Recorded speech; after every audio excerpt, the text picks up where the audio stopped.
Hi friends, ಎಲ್ರಿಗೂ ನಮಸ್ಕಾರ. ನಾವಿವತ್ತು ವೇಣುಗೋಪಾಲ ಸ್ವಾಮಿ ಟೆಂಪಲ್ಗೆ ಬಂದಿದ್ವಿ. ನಮ್ಮ ದಿವ್ಯಾಂಜಲಿ ಅವರು ಮದುವೆ ಆದಾಗಲಿಂದ ಇನ್ಸ್ಟಾಗ್ರಾಮಲ್ಲೆಲ್ಲ ರೀಲ್ಸ್ ನೋಡಿ ಈ ಪ್ಲೇಸ್ ಚೆನ್ನಾಗಿದೆ, ಇಲ್ಲಿ ಕರ್ಕೊಂಡೋಗಿ ಅಂತ ಕೇಳ್ತಿದ್ರು. ಅದಕ್ಕೆ ಇವತ್ತು ವೇಣುಗೋಪಾಲ ಸ್ವಾಮಿ ಕಣ್ಬಿಟ್ಟು ದಯೆಯಿಂದ ಇಲ್ಲಿಗೆ ಇವತ್ತು ಕರ್ಕೊಂಡ್ಬಂದಿದ್ದೀನಿ. ನೋಡೋಣ ಬನ್ನಿ. ನಮ್ಮ ದಿವ್ಯಾಂಜಲಿ ಅವರು ರೀಲ್ಸಲ್ಲಿ ನೋಡಿದ್ಕು ಈಗ ಲೈವಲ್ಲಿ ನೋಡ್ತಿರೋದಕ್ಕೂ ಹೇಗಿದೆ ಅವರ ಅನುಭವ ಅಂತ ದಿವ್ಯಾಂಜಲಿ ಅವ್ರನ್ನೇ ಕೇಳೋಣ. ಹೇಳಿ. ನನಗಂತೂ ಸೂಪರ್ ಸಕ್ಕದ ಖುಷಿ ಆಗ್ತೈತೆ. ಬಟ್ ಈ ಪ್ಲೇಸ್ ನೋಡಿದ್ರೆ ನಮ್ಮ ಮೊಬೈಲಲ್ಲಿ ನೋಡಿದಾಗೆ ಬೇರೆ ಥರ ಅನಿಸಿತ್ತು, ಇವಾಗ ಬೇರೆ ಥರ ಅನಿಸ್ತೈತೆ. ಯಾಕಂದ್ರೆ ಅದರಲ್ಲೆಲ್ಲ ಎಡಿಟ್ ಮಾಡಿ ಬಿಟ್ಟಿರ್ತಾರಲ್ಲ, ಅದಕ್ಕೆ ಈಗ ಲೈವಲ್ಲಿ ನೋಡ್ತಾ ಇದ್ದೀರಾ, ಅದಕ್ಕೆ ಸಕ್ಕತ್ತಾಗೈತೆ ಮಾತ್ರ.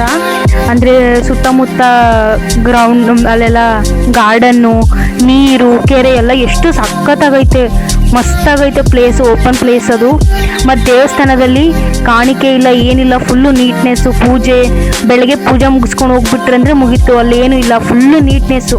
ಹೊರಗಿನ ಜನರೆಲ್ಲ ತುಂಬ ಚೆನ್ನಾಗಿ ನೋಡ್ಕೊಂಡು ನಿಧಾನಕ್ಕೆ ಬಂದು, ಯಾರೂ ಅಲ್ಲಿ ಸೈಲೆಂಟ್ ಇಲ್ಲ, ಫುಲ್ಲು ಸೈಲೆಂಟ್, ಅಲ್ಲಿ ಯಾರೂ ಮಾತಾಡೋಂಗಿಲ್ಲ. ಸಕ್ಕತ್ತಾಗೈತೆ ಪ್ಲೇಸ್ ಮಾತ್ರ. ನಿಮ್ಗೆ ಇನ್ನೊಂದು ವಿಷಯ ಗೊತ್ತಾ, ನಾನು ಫಸ್ಟ್ ಟೈಮ್ ಅಲ್ಲಿಗೆ ಹೋದಾಗ ಇನ್ನು ಕನ್ಸ್ಟ್ರಕ್ಷನ್ ನಡೀತಿತ್ತು. ಹೌದಾ? ಅಂದ್ರೆ ಒಳಗಡೆ ಎಲ್ಲ ಅಲ್ಲಿ ವಿಗ್ರಹಗಳೆಲ್ಲ ಇದೆಯಲ್ಲ, ಅಲ್ಲಿ ಹೋದ್ರೆ ನಿಮ್ಗೂ ನೋಡಿರೋರೆಲ್ಲ ಗೊತ್ತಾಗುತ್ತೆ. ಅಲ್ಲಿ ಸುತ್ತ ಎಲ್ಲ ವಿಗ್ರಹಗಳಿದ್ದಿಲ್ಲ, ಅದೆಲ್ಲ ಇನ್ನೂ ಕೆತ್ತನೆ ನಡೀತಿತ್ತು. ನಾವು ಫಸ್ಟ್ ಟೈಮ್ ನಾನು ನನ್ನ ಫ್ರೆಂಡ್ಸ್ ಎಲ್ಲ ಹೋದಾಗ ಅವಾಗ ಇಷ್ಟೊಂದು ಸ್ಟ್ರಿಕ್ಟ್ ಏನಿರಲಿಲ್ಲ, ಮೊಬೈಲ್ ಬಳಸೋಗಿಲ್ಲ, ತಗೋಗಿಲ್ಲ, ಅಂದ್ರೆ ಇನ್ನೂ ಓಪನ್ ಆಗಿರಲಿಲ್ಲ. ಅವಾಗೆಲ್ಲ ಅಲ್ಲಿ ಫೋಟೋ ಎಲ್ಲ ತೆಗೆಸ್ಕೊಂಡಿದ್ವಿ, ಅದೇ ಚೆನ್ನಾಗಿತ್ತು. ಆ ಥರ ಶಿಸ್ತು ಮಾಡಿರೋದಕ್ಕೆ ಇನ್ನು ಟೆಂಪಲ್ ಅಷ್ಟು ನೀಟಾಗಿದೆ. ಈಗ ನೀವೆಲ್ಲ ಇಲ್ಲಿ ನೋಡ್ತಾ ಇದ್ದೀರಲ್ಲ, ಕಲ್ಲಿನ ರಥ ಎಲ್ಲ, ಆ್ಯಕ್ಚುಲಿ ನಮ್ಮ KRS ಡ್ಯಾಮ್ ತುಂಬಿಕೊಂಡ್ರೆ ಫುಲ್ ಅಲ್ಲೆಲ್ಲ ನೀರಿರುತ್ತೆ, ಅಲ್ಲೂ ಬಿಡಲ್ಲ ಎಂಟ್ರಿ, ಆ ಥರ ಇರುತ್ತೆ. ಈ ದೇವಸ್ಥಾನದ ಬಗ್ಗೆ ಹೇಳ್ಬೇಕು ಅಂದರೆ ನನಗೂ ಅಷ್ಟೊಂದೇನು ತಿಳ್ಕೊಂಡಿಲ್ಲ, ಒಂದು ಸ್ವಲ್ಪ ಗೊತ್ತಿರೋದನ್ನ ಹೇಳ್ತೀನಿ. ಇದು ಈಗ KRS ಬ್ಯಾಕ್ ವಾಟರ್ ಡ್ಯಾಮ್ ಇದೆಯಲ್ಲ, ಅದು ಒಳಗಡೆ ಇದ್ದು ಟೆಂಪಲ್. ಹೌದು, ಅದೇ ಅಮ್ಮ ಅದನ್ನ ರೀಸೈಕಲಿಂಗ್ ತೆಗೆದು ಮೇಲ್ಗಡೆ ಎಲ್ಲ ಮಣ್ಣು ನೋಡಿದು ಈಗ ಅದನ್ನ ರೀಸ್ಟ್ರಕ್ಚರಿಂಗ್ ಮಾಡಿದ್ದಾರೆ. ಆದರೆ ಸಖತ್ತಾಗಿ ಮಾಡಿದ್ದಾರೆ. ಆ ಗರ್ಭಗುಡಿ ಹಳೇದು ಹೆಂಗಿತ್ತು ಅದನ್ನೇ ಇದು ಮಾಡಿದ್ದಾರೆ.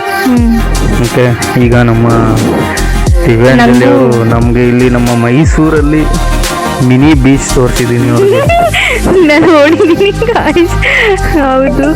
ಬಟ್ ಆ ಪ್ಲೇಸ್ ನೋಡಿದ್ರೆ ಸಕ್ಕತ್ತಾಗೈತೆ. ನನಗಂತೂ ಇಷ್ಟು ಖುಷಿ ಆಗೈತೆ, ನಾನು ಅಂದೆ ಅವ್ರಿಗೆ ಇಲ್ಲೇ ಕೂಡೋಣ ಬನ್ನಿ ಒಂದು ಹಾಫ್ ಆನ್ ಅವರ್ ಆ ಥರ ಪ್ಲೇಸ್ ಐತೆ, ಕುತ್ಕೊಳ್ಳಂಗೆ ಆರಾಮಾಗಿ ಮಾತಾಡಿಕೊಂಡು. ನಾವು ಅಲ್ಲಿಂದ ಹೋಗೇ ಇಲ್ಲ, 1 ತಾಸು, ನಾವು ಗೊತ್ತು 2 ತಾಸೇನೋ ಆಗಿತ್ತು ಹೋಗಿಲ್ಲ ನಾವು. ಆರಾಮಾಗಿ ಕುತ್ಕೊಂಡು ಮಾತಾಡಿದ್ವಿ. ನನಗೂ ಅಮ್ಮ ಹೇಳಿದ್ರು ಇದ್ರ ಬಗ್ಗೆ ಸ್ಟೋರಿ. ನಾನು ಕೇಳಿದೆ ಅಮ್ಮಂಗೆ, ಅಮ್ಮ ಇದ್ರ ಬಗ್ಗೆ ಸ್ಟೋರಿ ಹೇಳಿ ಅಂತಂದೆ. ಹೇಳಿದ್ರು ಅಲ್ಲೇ ನೀರಿನ ಒಳಗಡೆ ಇತ್ತಂತೆ, ಅದು ಆದಮೇಲೆ ನೀರು ಹೊರಗಡೆ ಅದು ದೇವಸ್ಥಾನ, ಅದು ಮೂರ್ತಿ ಕಾಣ್ತಿತ್ತಂತೆ.